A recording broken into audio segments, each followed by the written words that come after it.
اللہ کے بندے ہوتے ہیں ان کا رزق حلال اور طیب ہوتا ہے۔ دیکھو میری اور آپ کی قسمت میں جو لکھا ہے وہ ہمیں ہر صورت میں ملے گا۔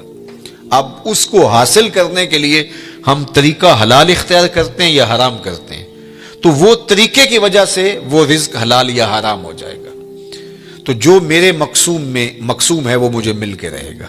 صحیح حدیث پاک ہے کہ جب بچہ شکم مادر میں 120 دن کا ہوتا ہے تو فرشتہ آ کے 3 چیزیں لکھ دیتا ہے، اس کا رزق بھی لکھ جاتا ہے، اس کی عمر بھی لکھ جاتا ہے، اس کا شقی و سعید ہونا بھی لکھ جاتا ہے۔ میرے والد گرامی رحمۃ اللہ تعالی علیہ جب میں شعور کی آنکھ کھولی تو مجھے بارہا کہتے تھے کہ رزق تو اللہ نے کتے کا بھی لکھا ہے، تم تو انسان ہو، تو رزق لکھا ہوا ہے۔ مجھے اور آپ کو جو بھی مل رہا ہے وہ اس لکھے سے نہ کم مل رہا ہے نہ زیادہ مل رہا ہے، وہ لکھا مقسوم رزق ہے، اس کے اندر کمی بیشی نہیں ہے۔ ہاں اگر ہم خیر کے اعمال کریں اس میں برکت ہوگی، وہ مبارک ہو جائے گا، لیکن وہ مقسوم لکھا ملے گا۔ اب اس کو حاصل کرنا کیسے ہے؟ چاہے حرام طریقے سے اختیار کر لے چاہے حلال طریقے سے اختیار کر لے۔ میں ایک سادہ مثال دیتا ہوں کہ اہل مجلس کی جانب سے آپ کے لیے کوئی سحری کا انتظام کیا ہوا ہوگا، تو بعد میں وہ آپ کو سحری دینا چاہیں تو ایک آدمی اپنی جگہ پہ وقار سے بیٹھا رہے، تو ظاہر ہے انہوں نے تو جتنے لوگوں کا اندازہ تھا اس کے مطابق انتظام کیا، تو ان کا ذمہ دار آدمی آگے بڑھے گا اور عزت سے اس کے سامنے رکھ دے گا۔ اور ایک آدمی چھچورا ہو اور وہ آگے بڑھ کر کے وہ اس سے سحری چھین لے تو وہ بھی اس کو بھی مل گئی، لیکن اس کے چھچورے پن سے سب دیکھیں گے کہ یار اگر یہ بیٹھا رہتا تو وہ بیٹھا تھا، اس کے لیے بھی انہوں نے حصہ رکھا تھا اور اس کے لیے بھی تھا، تو یہ صبر نہ کر پایا، اس چھچورے پن کی وجہ سے اس پر ملامت ہوئی۔ یہ بات ذہن میں رکھیے کہ رب نے میرا اور آپ کا رزق لکھا ہوا ہے، الٹی چھلانگیں بھی لگائیں تو اس سے زیادہ نہیں مل سکتا اور اس سے کم بھی نہیں مل سکتا۔ اب ہمارا اختیار ہے کہ ہم اس کے لیے چھچورا پن اختیار کریں، یعنی حرام طریقہ اختیار کر لیں، چاہے اس کے لیے حلال ذرائع اختیار کر کے اللہ سے توفیق مانگے تو ملے گا اتنا ہی جتنا ہمارے رب نے لکھا ہوا ہے۔ تو جو ثواب ہے اور جو عقاب ہے، گناہ ہے اور جو اس کے اوپر اجر ہے، وہ ہمارے اس عمل کی وجہ سے ہے۔ تو اللہ جل شانہ اس کو حیات طیبہ عطا کرتا ہے، اس کا ذہن ایسے بن جاتا ہے کہ حرام کی طرف اس کی نظر ہی نہیں اٹھتی، وہ ہمیشہ حلال ذریعے سے اختیار کرتا ہے۔ یہ ہے جو ہے وہ حیات طیبہ کا مفہوم امام قرطبی نے بیان کیا ہے۔ لیکن اللہ تعالیٰ جل شانہ یہ اگر توفیق دے دے، دل کے اندر یہ استقامت عطا کر دے تو پھر ہی ممکن ہوتا ہے، ورنہ ہم نے دیکھا ہے کہ یہ محبت ہی ایسی ہے دولت کی کہ اس کے لیے اکثر لوگ حلال اور حرام کی تمیز اٹھا دیتے ہیں، ختم کر دیتے ہیں، اور جب رزق پاک نہیں رہتا تو کچھ بھی پلے نہیں رہتا۔ یہ بات ذہن میں رکھیے گا۔ بلکہ حضور علیہ السلام نے اس شخص کا ذکر کیا جو لمبا سفر کاٹ کے مکہ المکرمہ میں پہنچے ہے اور کعبۃ اللہ کے سامنے کھڑا ہو گیا ہے، یمد یدیہ، اور اس نے ہاتھ یوں لمبے کیے ہوئے ہیں، ایسے لمبے ہاتھ کر کے دعا مانگ رہے ہیں۔ وَمَطْعَمُهُ حَرَامٌ وَمَلْبَسُهُ حَرَامٌ وَمَشْرَبُهُ حَرَامٌ وَغُذِيَ بِالْحَرَامِ فَأَنَّىٰ يُسْتَجَابُ لِذَٰلِكَ، لیکن اس نے جو کھایا ہے وہ حرام ہے، جو پیا ہے وہ حرام ہے، جو لباس پہنا ہے اس کے تار و پود حرام کے ہیں، اور ہاتھ لمبے کر کر کے دعائیں مانگ رہا ہے۔ اللہ کے محبوب فرماتے ہیں مجھے بتاؤ فَأَنَّىٰ يُسْتَجَابُ لِذَٰلِكَ، اس کی دعا کیسے قبول ہو جبکہ اس کا بدن حرام رزق سے پلا ہوا ہے، اس نے جو لباس پہنا ہوا ہے، جو حرام کے 2 کپڑے پہنے ہوئے ہیں وہ حرام سے ہیں۔ اب رو رہا ہے ہاتھوں کو لمبا لمبا کر کے، یمد یدیہ، لمبے لمبے ہاتھ کر کے کہہ رہا ہے یا رب یا رب، لیکن وَمَطْعَمُهُ حَرَامٌ وَمَشْرَبُهُ حَرَامٌ وَمَلْبَسُهُ حَرَامٌ وَغُذِيَ بِالْحَرَامِ۔ تو پھر بلکہ علماء نے یہ لکھا کہ اگر رزق پاک نہیں رہتا تو اپنی دعائیں تو قبول نہیں ہوتی، نیک لوگوں کی دعاؤں سے حصہ بھی نکال دیا جاتا ہے۔ جب اللہ کے نیک بندے پوری امت کے لیے دعا مانگتے ہیں تو امت میں یہ بھی شامل ہے، لیکن رزق ناپاک ہونے کی وجہ سے ان کی دعا کا جو اس کے لیے حصہ تھا نکال دیا گیا، ان کی دعا اس کے حق میں قبول نہیں ہوتی۔ تو حلال جو ہے وہ حیاتاً طیبہ کا امام قرطبی نے دوسرا مفہوم بیان فرمایا کہ رزق حلال اللہ اس بندے کو نصیب فرماتا ہے۔ اللہ اکبر۔ تو اس کا ایک معنی، ایک مفہوم یہ بھی بیان فرمایا گیا کہ صبر کی توفیق، اور ایک مفہوم یہ بھی بیان فرمایا گیا استقامت علی الدین، دین کا پر استقامت، اور دین پر چلنے کی توفیقات کا نصیب ہونا۔ بعض لوگوں کو توفیق خیر کی نصیب نہیں ہوتی، اور وہ نیکی کا کام کرنا چاہیں بھی تو نہیں کر پاتے، اسباب ہی نہیں ان کو اس طرح کے، چونکہ یہ جو ہمیں اچھائی کی، نیکی کی توفیق ملتی ہے، یہ بھی اس کے کرم سے ملتی ہے۔ میری توفیق بھی تیرے کرم کا صدقہ، یہ قدم اٹھتے نہیں اٹھائے جاتے۔ تو بعض لوگ جو ہے وہ کوشش بھی کر رہے ہوتے ہیں، لیکن ان کی توفیقات ساتھ نہیں دے رہی ہوتی، اور پھر وہ دوبارہ پلٹ کے، میں نے بہت لوگوں کو دیکھا ہے کہ وہ ارادہ کرتے ہیں نہیں ہم اس طرح نہیں، اس طرح چلیں گے، ان کا دماغ یہ کہہ رہا ہوتا ہے کہ میں غلط چل رہا ہوں، مجھے صحیح چلنا چاہیے اور میں یوں چلوں گا، ارادہ بھی کرتے ہیں لیکن پھر پلٹ کے وہاں آ جاتے ہیں۔ تو اس کا کیا مطلب ہوا کہ توفیقات عزدی ان کے شامل حال نہیں ہے، ان سے برائی کے اسباب ان کے لیے کھلتے ہیں، نیکی کے، اچھائی کے، خیر کے اسباب ان کے لیے نہیں کھلتے۔ لیکن حیات طیبہ کا مفہوم یہ ہے، جب کوئی بندہ اچھے اعمال کے ذریعے ایمان کی شرط کے ساتھ رب کو راضی کرنے میں لگ جائے، تو اس کا پھر حیات طیبہ کا دنیا کے اوپر مفہوم یہ ہے کہ اللہ اس کے لیے نیکی کو مقسوم کر دیتا ہے، اس کے قدم ہی اچھائی کی طرف اٹھتے ہیں، برائی کی طرف وہ جاتا ہی نہیں ہے، اور یہ اس کے لیے خیر کا راستہ ہوتا ہے۔ میں اور آپ دیکھیں، یہ حیات طیبہ جو اولیاء کی زندگیاں ہیں، یہ اللہ ہمیں بھی عطا کر سکتا ہے اگر ہماری طلب سچی ہو۔ جتنی محنت ہم دولت دنیا کے لیے کرتے ہیں، اور جتنے گھنٹے اس کے لیے کام کرتے ہیں، جتنی دماغ سوزی ہم اس کے لیے کرتے ہیں، کیا ہم اس سے آدھی محنت بھی دین کے حصول کے لیے کی؟ اگر ہم نے اتنی محنت کی اور ہمیں نہیں ملا تو پھر ہمیں شکوہ ہونا چاہیے، ہم نے تو محنت ہی نہیں کی۔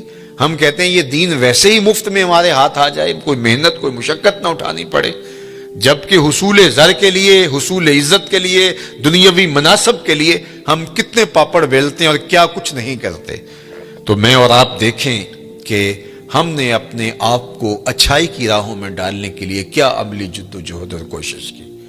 اگر ہم نے کوشش کی تو میرا رب اس کوشش کے بدلے میں، اگر سچی کوشش ہو تو ضائع نہیں ہونے دیتا۔ والذین جاہدوا فینا لنہدینہم سبلنا، وہ لوگ جو اللہ کی راہ میں کوشش کرتے ہیں، اللہ فرماتا ہے میں ان کے لیے راستہ نہیں، راستے کھول دیتا ہوں، ایک راہ نہیں بلکہ سبلنا، ان کے لیے کئی راستے کھول دیتا ہوں، اور پھر ان کے لیے در کشادہ ہوتے چلے جاتے ہیں اور خیر کے دروازے کھلتے چلے جاتے ہیں۔ تو کسی کے لیے توفیقات الہیہ کا حاصل نہ ہونا، اور خیر کے دروازوں کا نہ کھلنا، اور شر کے دروازے ہی ان کے لیے کھلتے رہنا، تو یہ کسی شخص پر اللہ کا قہر و غضب ہے اور اللہ کی ناراضگی کی دلیل ہے، اور اس کو جو ہے وہ سارے کام کاج چھوڑ کے سچی توبہ کرنی چاہیے، تاکہ اس کے لیے خیر کے در کشادہ ہوں، اچھائی کے در کشادہ ہوں۔ یہ دنیا، یہ زندگی، یہ کائنات جس میں ہم رہ رہے ہیں، یہ ہمارا مقصود نہیں ہے، یہ بات ذہن میں رکھیے گا۔ اللہ تعالیٰ جل شانہ نے مقصود اپنی رضا کو ہمارا بنایا ہے، اور ہم یہاں دنیا میں آئے ہی اسی لیے ہیں۔ یہ دنیا بوائی کا موسم ہے، آخرت کٹائی کا موسم ہے۔ بوائی کے موسم میں جو کسان مٹی سے مٹی ہو جاتا ہے، کٹائی کے موسم میں فصل وہی اٹھاتا ہے، اور بوائی کے موسم میں جس نے جو ہے وہ ہل چلایا نہیں اور بیج ڈالا نہیں، سہاگا دیا نہیں، جڑی بوٹیاں تلف نہیں کی اور پانی نہیں ڈالا، تو کٹائی کے موسم میں وہ فصل نہیں اٹھا سکے گا۔ دنیا کو آخرت کی کھیتی کہا گیا ہے۔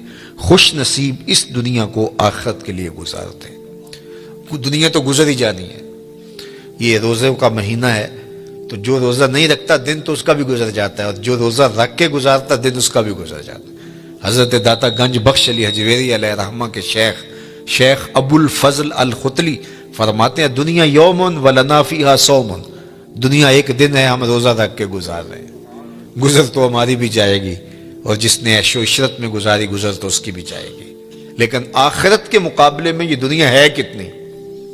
اللہ اکبر! یہ ساری زندگی کتنی ہے؟ 60 سال، 70 سال، یہی ٹوٹل زندگی ہے نا، آج تو یہی زندگی ہے، چلو 100 سال لگا لیجئے گا، اور آخرت کا ایک دن مقدارہ 50,000 سنہ، قرآن نے کہا کہ آخرت کے ایک دن 50,000 سال کے برابر ہوگا. 50 سال کے برابر نہیں، 100 سال کے برابر نہیں، 50,000 سال کے برابر ایک دن. اور یہ ساری زندگی 60 سال کی، اور اس میں بھی 8 گھنٹے روز سوئیں تو تیسرا حصہ تو سو کے گزار دیا. تو اگر 60 سال زندگی ہے، 20 سال تو گزر گئے. 20 سال سو کے گزارے، باقی 40 سال ہے. اس میں کوئی بچپن کی مدہوشیاں، کوئی بڑھاپے کے دھکے. روزانہ 1 گھنٹہ بھی واش روم میں گزارے، 2 سال تو یہ بھی نکلتے ہیں. میرے ایک دوست نے مجھے حساب نکال کے دیا کہ 17 سال بچتے ہیں اگر 60 سال زندگی ہے. چلو 25 سال لگا لیں، 30 سال لگا لیں. وہ قصاب کہتا ہے یہ جو آپ کو جانور دے رہے ہیں نا، قربانی کے دن آ رہے ہیں آگے، تو وہ کہتا ہے یہ جو آپ کو بیل دے رہے ہیں یہ ویسے 5 من کا ہے، لیکن صافی گوشت 3 من نکلے گا. 2 من انتڑیوں میں چلا جائے گا، وہ سر اور پاؤں میں چلا جائے گا، باقی صافی گوشت جو ہے وہ 3 من ہے. زندگی یوں تو 60 سال کی ہے، لیکن صافی زندگی 30 سال کی، 25 سال کی، 20 سال کی، یہ ہے زندگی. اور وہ بھی ٹینشنوں سے بھری ہوئی، شریکوں نے مار دیا، کچھ چھوڑا ہی نہیں ہے. پریشانیاں، دکھ، خزیاں، ٹینشنیں، ہر وقت بھاگم بھاگ. چلو تخت پہ بیٹھ کے بھی گزاری. تو 60 سال زندگی میں سے 30 سال گزارے، صرف 30 سال یہی احتیاط سے گزارنے تھے، یہ نہ گزار سکا. اور وہ زندگی، اس کا پہلا دن مقدارہ 50,000 سنہ، 50,000 سال کے برابر ایک دن. ذرا حساب لگائے نا اس، اور وہ صرف ایک دن. اس کے بعد مینڈے کی شکل میں موت کو لا کے ذبح کر دیا جائے گا. موت آ گئی، موت کو بھی موت آ گئی، قصہ تمام. جہنم میں ہے تو پھنس گیا، مر بھی نہیں سکتا. اب تو مرنے سے بھی رہا نا. دنیا میں تو لوگ خودکشی کر لیتے ہیں، لوگ کیا کچھ نہیں کرتے. اب تو گھبرا کے یہ کہتے ہیں کہ مر جائیں گے. مر کے بھی چین نہ پایا تو کدھر جائیں گے. تو وہاں پھر موت بھی نہیں ہے. اور جن کو جنت کی راحت نصیب ہو گئی، پھر جو ہے وہ ان کے لیے ابدی اور سرمدی زندگی، نہ ختم ہونے والی زندگی. تو ذرا دیکھیے یہ زندگی کیا ہے، صحرا میں پڑے ہوئے ایک ذرے کے برابر بھی نہیں ہے. اور وہ زندگی نہ ختم ہونے والی، نقطہ انجام ہی نہیں. یہ زندگی اچھی گزرنی چاہیے. میں نہیں کہتا کہ یہ زندگی اچھی نہ گزرے، لیکن فرض کرو اگر اچھی نہ بھی گزری تو گزر ہی جائے گی نا. میر تقی میر نے کہا تھا، وہ ریشموں کم خواب میں سرمست ہیں تو کیا ہوا، رات اس کی بھی کٹ گئی جو کہ اور تھا.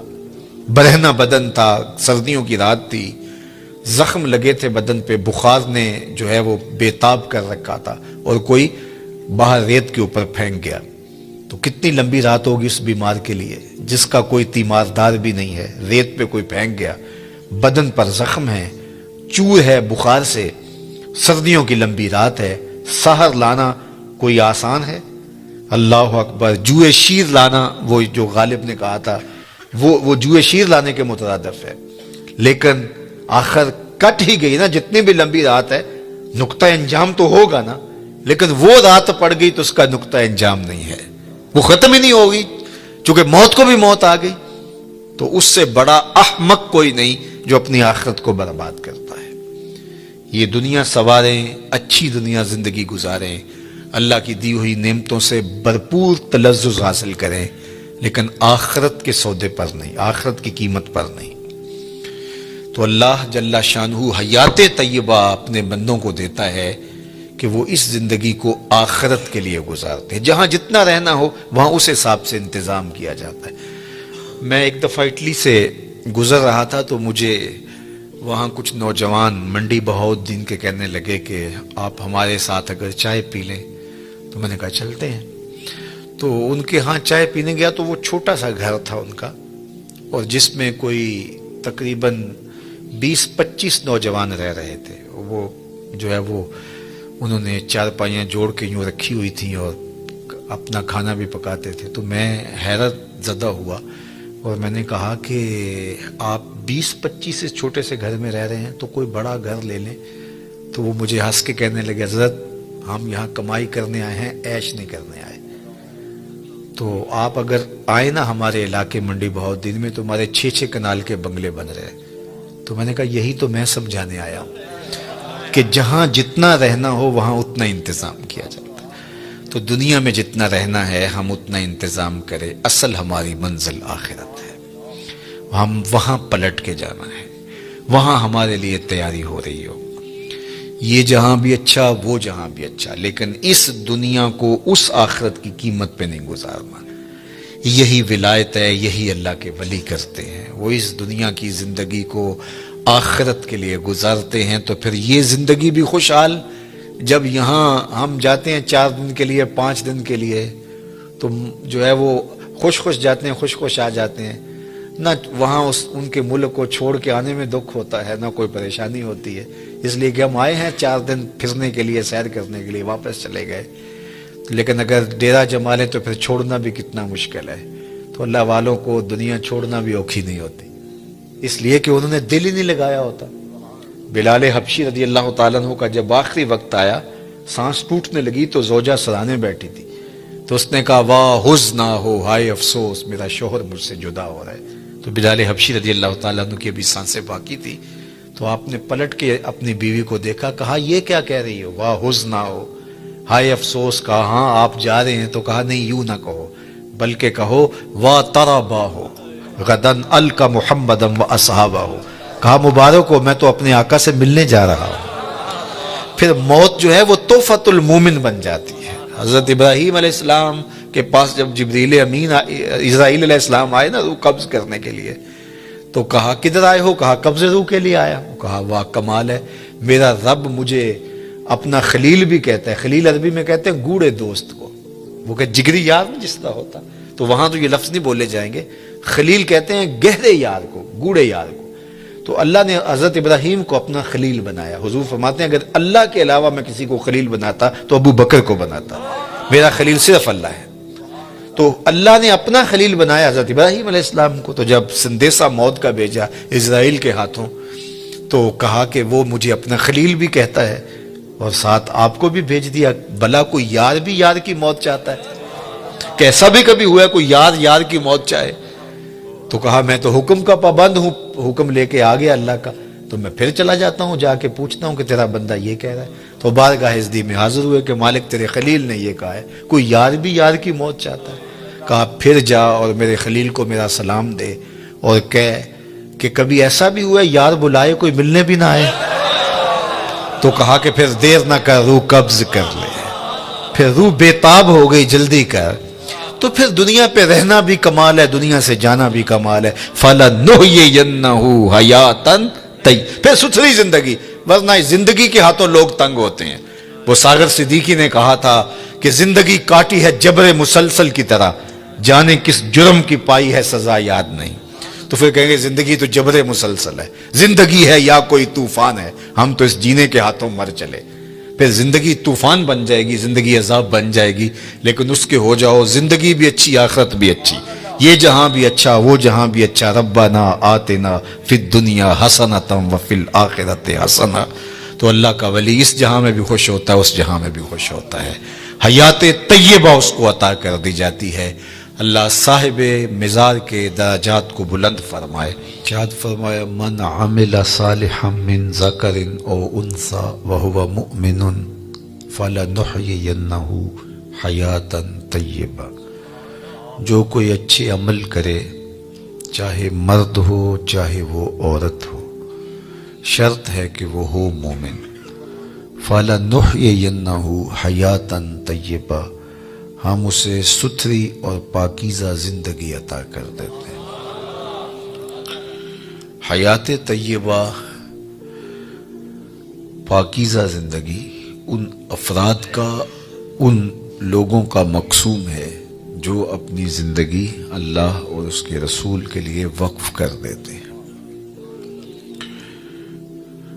نحیینہ کے اندر بھی مادہ حیات موجود تھا، لیکن حیاتاً طیبہ الگ تاکید لفظی کے ساتھ اس مضمون کو مؤکد کیا گیا ہے کہ کوئی ابہام میں نہ رہے کہ جو میرے ہو جائیں پھر میں ان کو مرنے نہیں دیتا، ان کو ابدی اور سرمدی فیضان نصیب کیا جاتا ہے، اور زمانے مٹ جاتے ہیں، زمانے پہ آنے والے لوگوں کے نشان باقی نہیں رہتے۔